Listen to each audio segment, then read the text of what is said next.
Hello everybody, I'm Sotiris Batsakis from University of Huddersfield, and this is a presentation prepared with Grigoris Antoniou about the topic of gap analysis. The report was deliverable 4.1 and a lot of contributors into this deliverable, basically also all contributors for state of the art contribute to this one also. So, rationale, what we are doing here. Try to find out some, questions, very quick ones. Just before you start with that, so for this one, can we share the Google Doc? I think yes, the modifications were very few, I think. You have already access to that, so, yeah, so basically it's the same, yes. I'm just wondering whether I can... yeah, so you can use it for discussion, let's say. Although it's finalized, basically. Yeah, it's the report itself. Yes. But as a tool to help us discuss, yes, why not? So, try using some. Okay, now.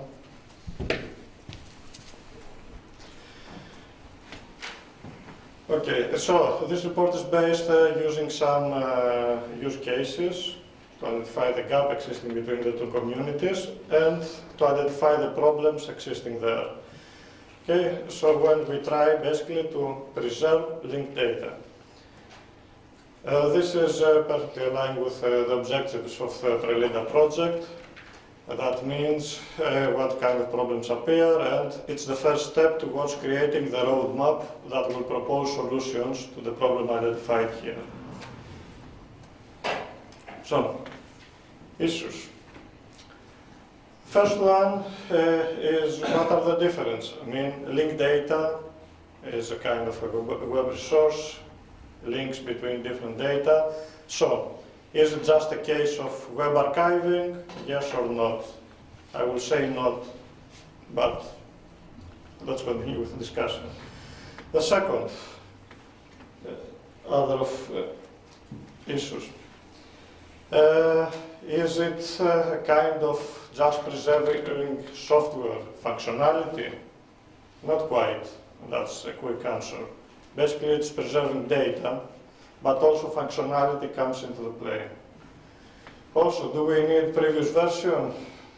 Quick answer, yes, based on some use cases. Not always. So, keep track of changes. In many cases, such as DBpedia, yes. Also, this is the answer. Okay? And what are the implications regarding stakeholders, people involved? These are the issues that we have to deal about. Quick introduction, it's also part of the state of the art, so I can skip this and I'll describe them quick.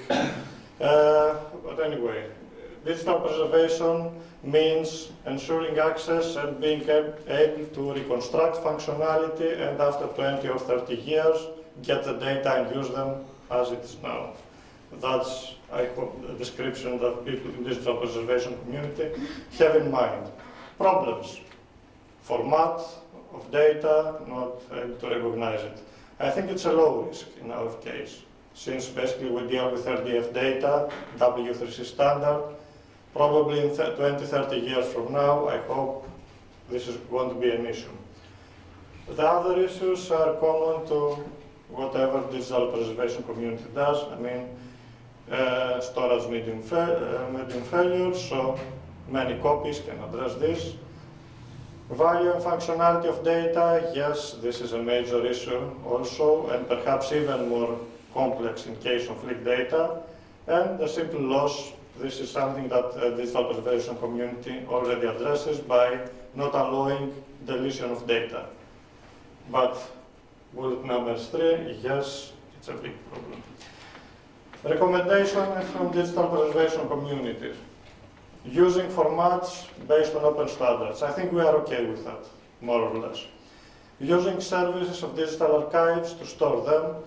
I think it's a reasonable assumption that when we have to store things such as DBpedia or whatever organization, then we look for a trusted solution and not ad hoc solutions of that. quite safe on that. Creating and maintaining documentation. This is what digital preservation community does, but for linked data, documentation means also description, ontologies, how we can reconstruct the functionality of the data, and this starts to become complex. Okay, and using many storage facilities, so we just don't lose our data. OAIS reference model, which is also an ISO standard, it's the main thing from the digital preservation part of this project. So it contains definitions of how the process into the archive will function, but not what is going to be archived. Okay, this is a problem that mainly the linked data community has to deal with. Designated community, people who are going to use this. So, all people involved in the creation of that, and in case of linked open data, all people in general. Okay? That's the difference between the two types. Repository responsibilities. Example Europeana, which is a use case that aggregates data from different sources, clearly has this issue. Negotiate with all people, try to get appropriate data, licenses, and descriptions. Also, try to preserve them in the long term. That means after 20 years, being able to reconstruct that. Okay. So, also, the meaning of the data, not just the data. That's something that should be preserved, and follow policies, procedures that are appropriate for that. And giving access and a way to read the data to all members of designated community. And this is what an OIS archival information package contains, a lot of metadata describing how to preserve data, okay? The information. Linked data, basically the part that we are more familiar personally. So, since we have to use data and link them, textual descriptions are not enough. So use unique identifiers and link the data using these unique identifiers and formal definitions. RDF is a standard used for representation. Publishing. 3 ways of publishing. One, as embedded into HTML pages, RDFA for example format. Second, an RDF file not embedded into HTML, retrieved directly. So you can give your data into 2 formats, HTML and RDF file. If it's machine readable, get the RDF file. If it's human readable, get the HTML file. Third format, as a database, optimized database and storage, and a Spark endpoint. These are the 3 ways, and DBpedia is an excellent use case because it uses all 3 of them. And this is the example also, part of the state-of-the-art, part of the gap analysis, how DBpedia uses all these 3 ways of accessing data, embedded in HTML, RDF file, and Spark endpoint, and how to preserve the functionality for all 3 cases. So, after having these 3 versions of having access to data, there are 2 main types to deal with. The one is web-oriented, files on the web linking to each other. So when we try to archive that thing, it's very similar to web archiving. So we have the scaling problem and broken links, but also the problem with definitions that makes even more complex here. We may have web archiving without having to take care of all links. As long as the text of the page is fine, Wayback Machine, for example, don't keep all images. But for linked data, we don't have this luxury. The second is just RDF database and Spark endpoint. Just is not a proper word to use here because it can be also complex, and you may have also, in this case, links to external datasets, even if you have a local database, which is usually the case. So, the 2 basic ideas, just do web archiving for web linked data, or database archiving in a Spark, for representing the sparkline point, probably does not work. It's more complex as a problem. But let's start with the distinctions and these two basic cases here.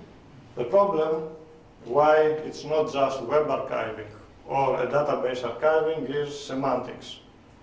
When you have RDF data, it's a formal form of knowledge with definitions, and we must reconstruct the functionality of the reasoner that parses the data and finds out, do reasoning, and finds out implied fact by the asserted facts into the knowledge base.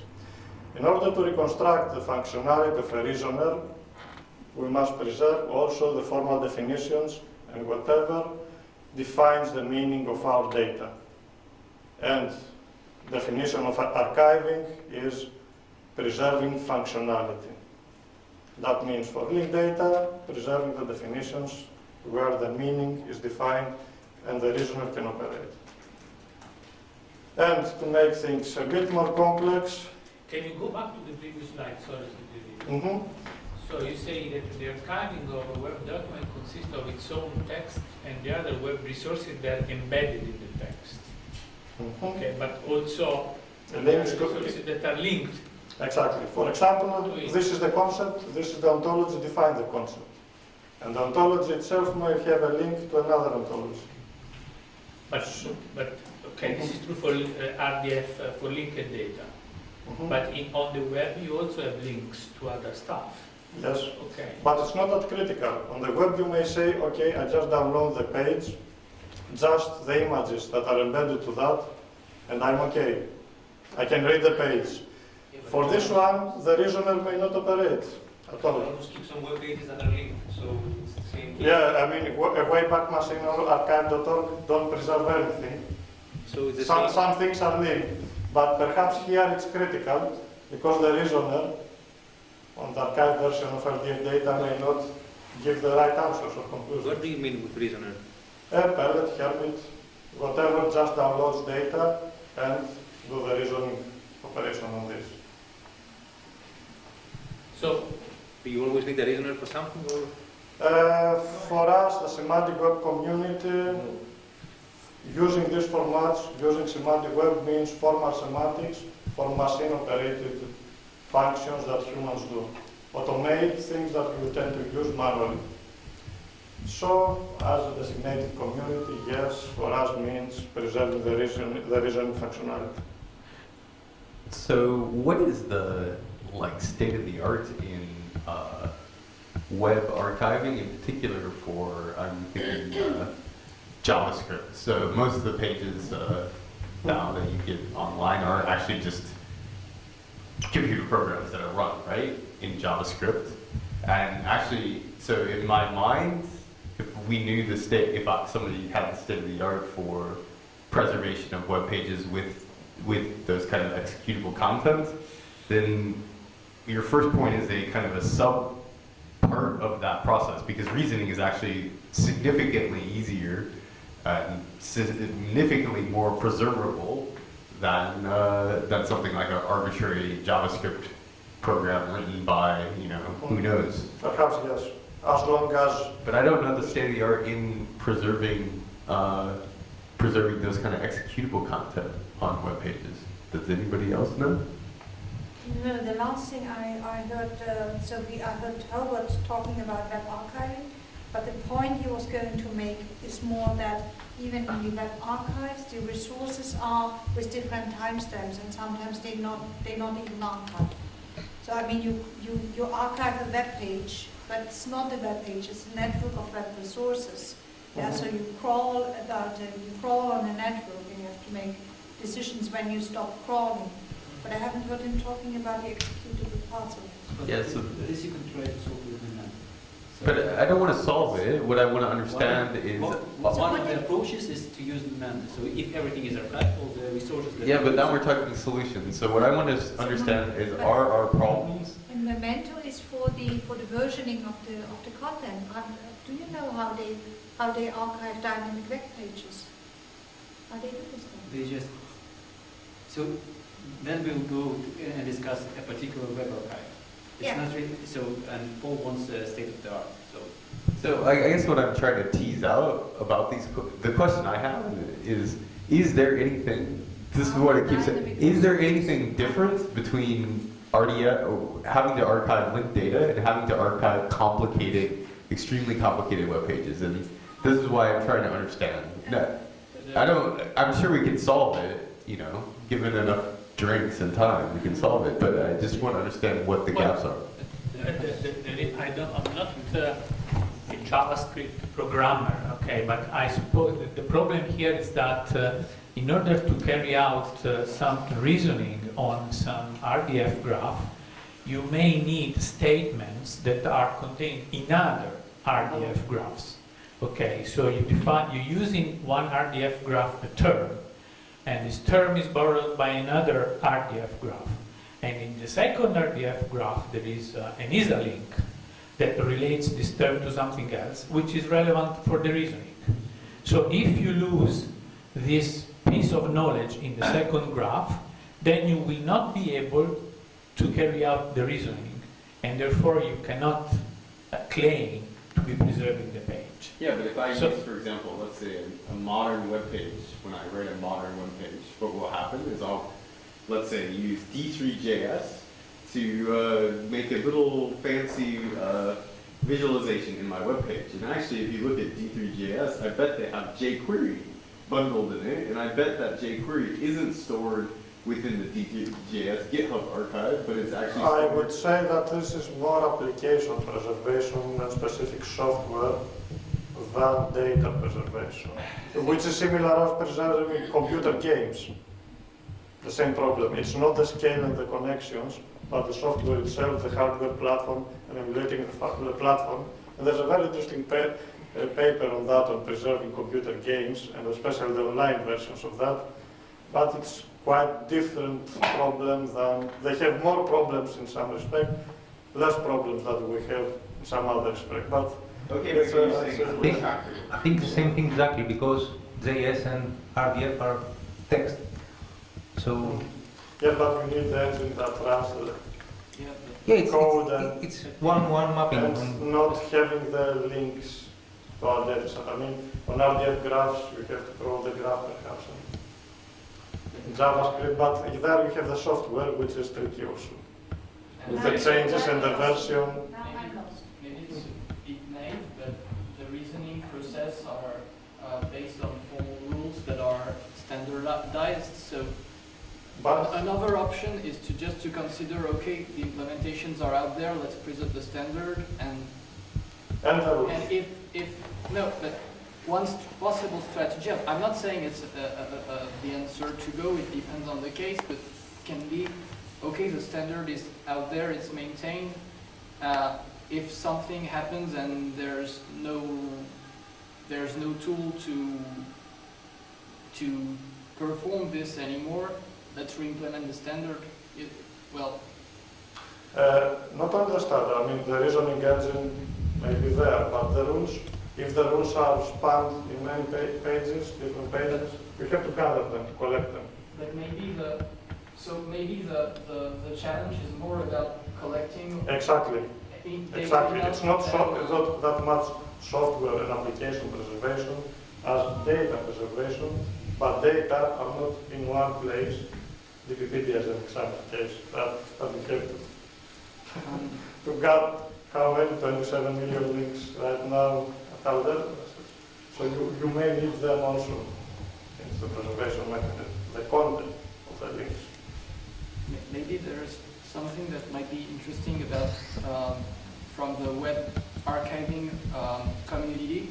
Also, just in a nutshell, it's when we say, okay, there's the live web, there's the web that we crawl and store and preserve in a particular institution, that they really consider that this is not the web, this is just an artifact with business rules to say how we manage, curate, describe, and separate this collected data in separate blocks, but it's something that's frozen and really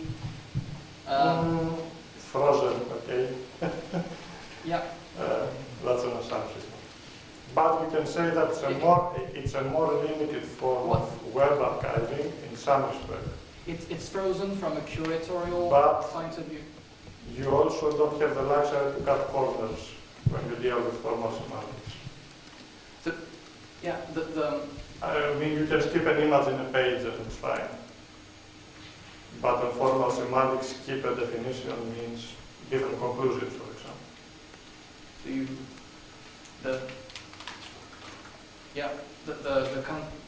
there can be several versions of the content over time on the web that are Next slides.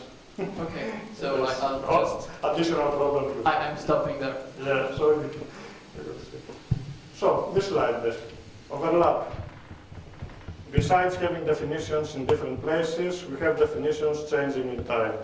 So I have a definition that makes a reference to the ontology describing the European Union at some point in the past, 1988, before the last expansion, for example. And now I have archived this without the definition of European Union this time.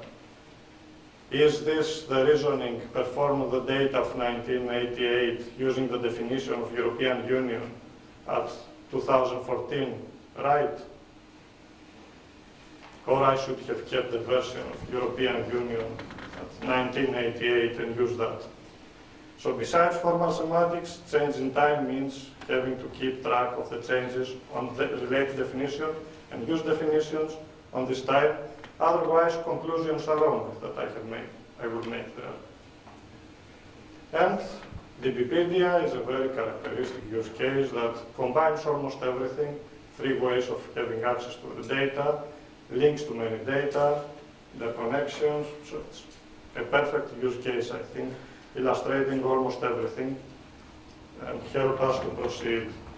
So we can get RDF data, that's what RDF dumps that are kept right now. There is a Spark endpoint and a web page, rendered as a web page. And it's very important because in the link open data cloud, DBpedia, you don't have to see that to read them, but DBpedia is this one, the central node. So it matters a lot. DBpedia extracts data from Wikipedia. This is from a paper. Dimitris was also an author, describing the mechanism for extracting the data, basically, and whatever license applies on Wikipedia applies for DBpedia. So this issue is somehow solved. But then, preservation. DBpedia contains a lot of links to other datasets, many millions. So we have to keep track of all these things and all these changes. And also to keep some additional information beside Wikipedia, who made the change, when it was extracted. All these are needed to be preserved. There are 27 million links, so that was on February, it changed rapidly. And the DBpedia archiving mechanism keeps RDF dumps every few weeks, if I remember correctly. All the content just as a huge RDF graph. Every 6 months? Every 6 months, plus DBpedia Live that does the incremental archiving there.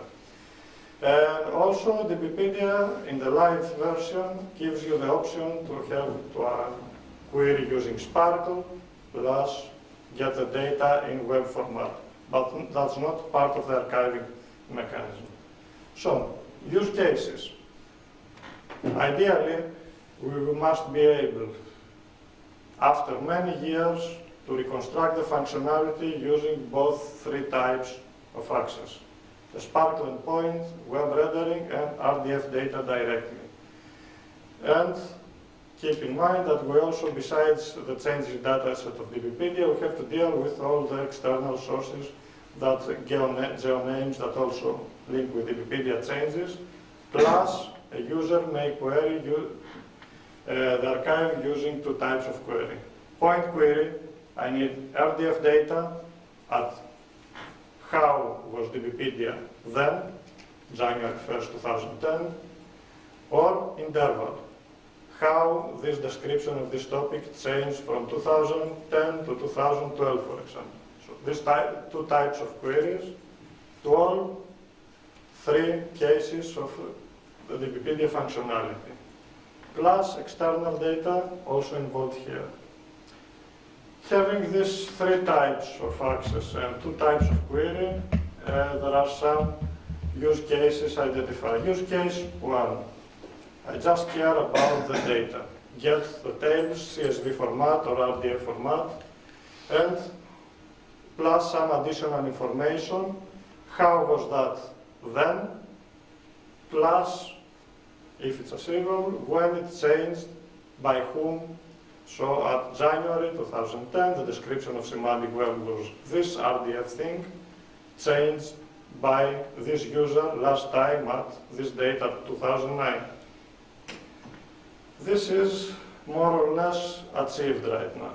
You keep track in Wikipedia, RDF dumps, so find the closest one, and this is the formal definition. But interval queries, so how this thing changed from 2005 to 2007, are not supported right now. Although I believe it's not difficult, and it may be a functionality that will appear. Things in Wikipedia change very quickly, so we can see that. Okay, and these are the comments for that. Also, and correct me, Dimitris, if something has changed in between, the content of external links and not the links themselves are not preserved right now on the Wikipedia archive. So I can see that there is a link to this specific data in geonames, but not the content of that. Okay. This may change also, but use case 1, we also miss this if you want complete picture, but it's easier said than done, of course. Use case 2, getting the data in web format. So you have to reconstruct and render that. Using RDF, which is more or less a standard, means that we are certain that in 10 or 15 or 20 years, we should be able to render that because it's format. So it's not a great omission or a problem for the preservation mechanism that does not archive the rendering software, but I'm not absolutely sure about that. I mean, in 20 or 30 years from now, we may have the data and not to be able to render them. Okay, we just minimize the risk by using an open standard, but not eliminate the risk. Also, in use case number 2, we can get the data for a specific date, but not interval, plus not external data sets. And the more complex use case, the sparkle endpoint. So we have the data in RDF format, somehow we preserve the sparkle endpoint. Right now the user can just get the data and use his own sparkle engine. Hopefully in 30 years from now we still have sparkle endpoints. And we can issue 3 types of queries there, and for each one of them, interval or point queries. At this time point or at this time interval. First type of query. This query that all variables are involved, data that are into the RDF, the Wikipedia datasets. No external links involved. Query type number 2, there are the data, Wikipedia data, query, plus links to external data but directly linked, as geonames. So if we just preserve directly linked data, we can deal with query type B. Query type C, a random query without restrictions involving direct and indirect connected data. This is a nightmare basically for those that will have to do the preservation because we have to keep all the linked open data cloud archived. This is the most complex, combining both database archiving and web archiving into one, and large scale plus for specific time points or temporal intervals. Okay. Europeana is our second use case. Europeana aggregates and adds metadata describing data from different sources, and it creates also linked data in order to improve the preservation. Add information and one if something is wrong. You have written this part, so correct directly, okay? So, there are links to data in order to improve descriptions, but that also creates dependencies. For example, Europeana links with DBpedia. Since the context of DBpedia changes, how Europeana deals with that. And to make things a bit more complex, the users themselves that send data to Europeana also add links to external datasets, and Europeana supports that. So more links, more dependencies, and more problems for Europeana, how to deal with all this linked data and the changes on this data. The same problem as DBpedia starts appearing in here with external datasets. Okay. Also, different times versions, and even worse for metadata that aggregate data of various sources, because a single change may change the entire aggregation counters, so it's even worse there. You have to check a lot of datasets when you aggregate information about them. And summarizing a bit after these two use cases that I hope that illustrate some issues, back to the definition that René gave before. It's from the state of the art. The classification, digital objects can be static or dynamic, complex, simple, active, passive, rendered, and not rendered. And typically, linked data are dynamic, complex, passive, and non-rendered. So, dynamic means keeping track of changes, which happens very often in very active datasets such as DBpedia. It's a real problem there.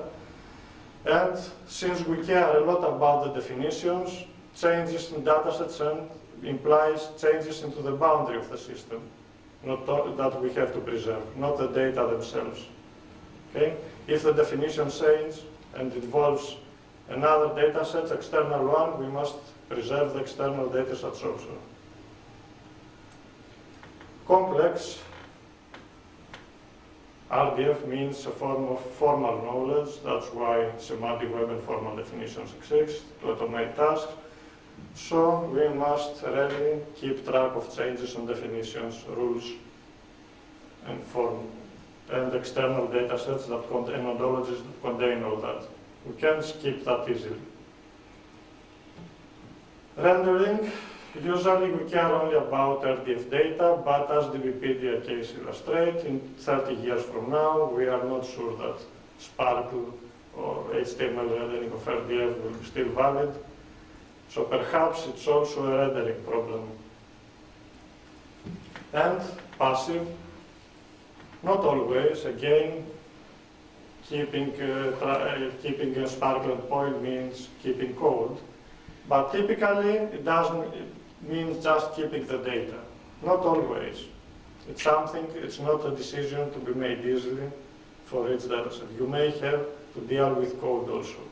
That's similar to the JavaScript example mentioned before. Additional issues, distributed, that's by definition true for linked data. So we have to keep track of vocabularies, ontologies in many different parts.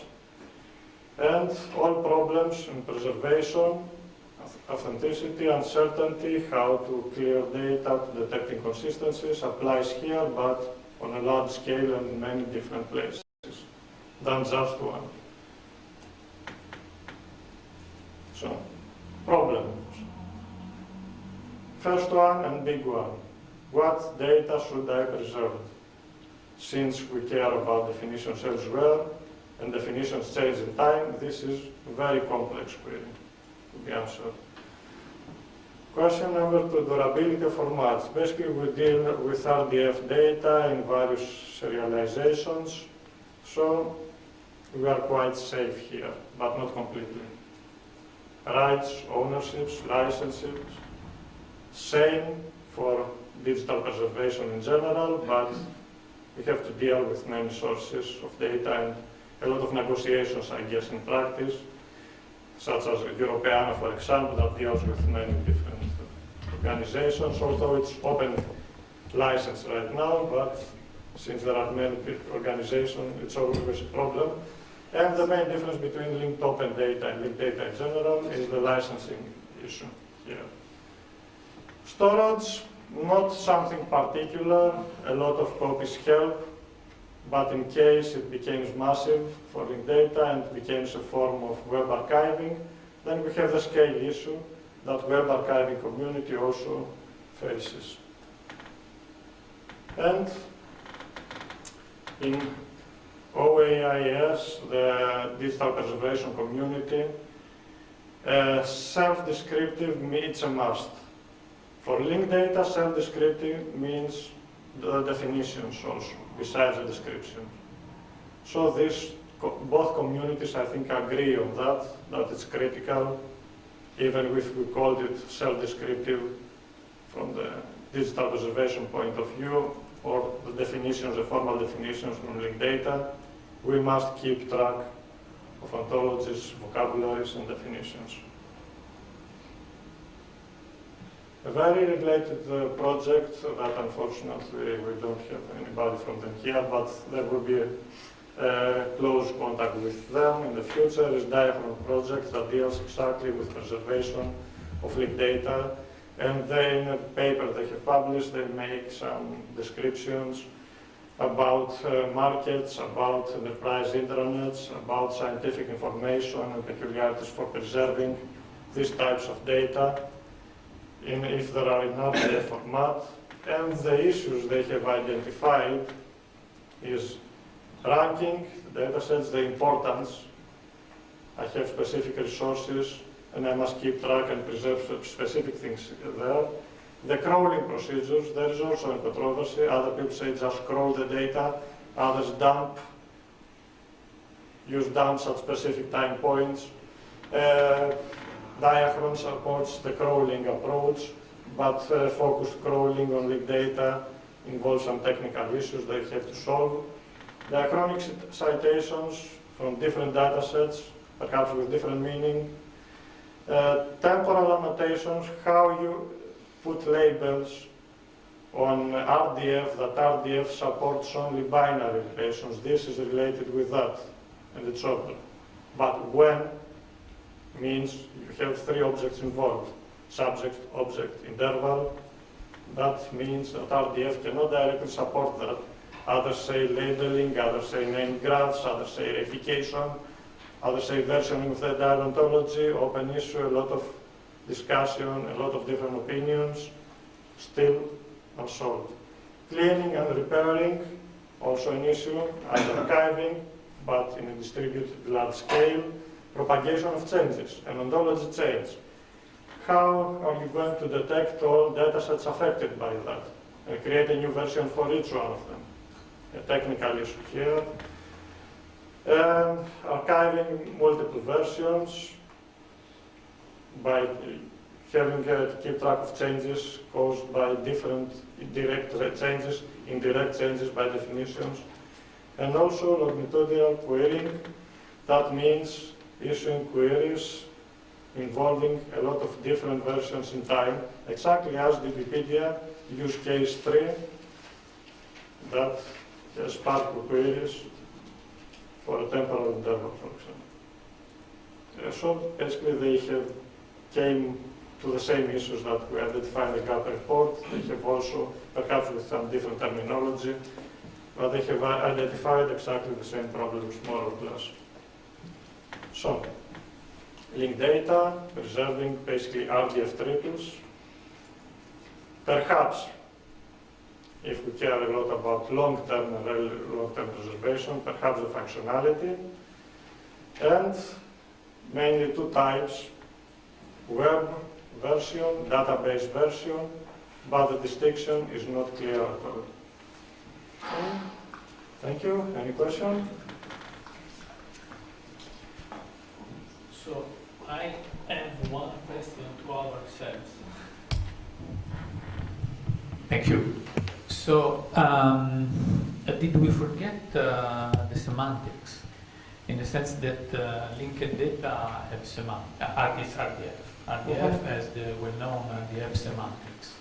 And the RDF semantics can be given in two ways. Either you give a Sparkle engine, some engine that implements the semantic, or you preserve the document or archives and follow-up papers. But somehow we have to take into account, I think, this issue, because it's not at all obvious. You don't want to re-implement reasoning, RDF reasoning every 20 years because technology changes, or do you? Is this? I think if you stick with the definition, all semantics, but also the ontology for the language for defining ontologies changes.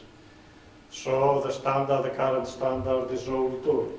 But if you have an ontology created on the beginning of the previous decade, perhaps you must keep somewhere the definitions and a reasoner working on all one. For example. Okay, so preserving linked data is also preserving, is a little bit like preserving a Java program. You need also to preserve the virtual machine, the sandbox where the Java program runs. So it's data, but it's not only data, I think. Usually a Java program is in one place. The definitions. So Yeah, distributed programs. No, so I'm Also, I believe that in 20 years we will have somewhere a Spark engine. So more, I think, I mean, so I think for me, if I look at it, the problem that you've realized around the semantics is really almost fundamentally the same as archiving, modern web archiving. Because you can think of reasoning, you can think of data as essentially Code. well, data is also the kind of the page content, and you can think of a reasoning system. People have written reasoners in JavaScript. I can go download them for you, and you can implement them, and you can reason on them, and they download code from other places. So the parallels are very, very strong there. But also in web archiving, I haven't seen a large-scale solution deal with the deep web databases. Wayback Machine does not deal with that. Archive.org. Focus crawlers or crawlers in general don't deal with deep web, just the static part of this. So even if we describe this in terms of web archiving, a very large Sparkle endpoint that's not accessible, it's not a web archiving, it's more similar to database archiving. Okay. So maybe So in both this web of- archiving, this is a special case of linked data preservation, because for instance, one thing that is different maybe is that the content of a web page may be code, but may be natural language. So when a page changes, okay, you can't do much if you can't reason a lot about the change. Okay, I just replace my web page with another web page. It contains text. But even though you realize someone who links to my page realizes the changes, there isn't much that this person can do because it can't analyze my code. Whereas if I update an ontology, okay, I add new axioms, perhaps I revise old axioms, then maybe there is something that can be done because this is formal stuff. These are formal statements. So maybe I can reason about the diff. I can diff the previous from the new one, and based on the result of the diff, perhaps I can do stuff that I can't normally do if the change concerns text. Yes, in this sense, web archiving is simpler. I think web archiving is a little bit simpler, if I understand well. But on the other hand, RDF does not have to deal with images, with rendering or JavaScript Yeah. part. So in this sense, linked data archiving is simpler. So they have a lot of overlap, but one is not part of the other. So on the format dimension, let's say, we are we are simpler. We are simpler. We have less problems. Mhm. But on the content We are worse. dimensions, I think we are a little bit more general, probably. Mhm. Exactly. Yes.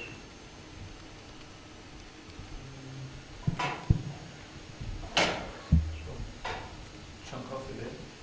So there is a coffee break waiting for us, and we can think about problems.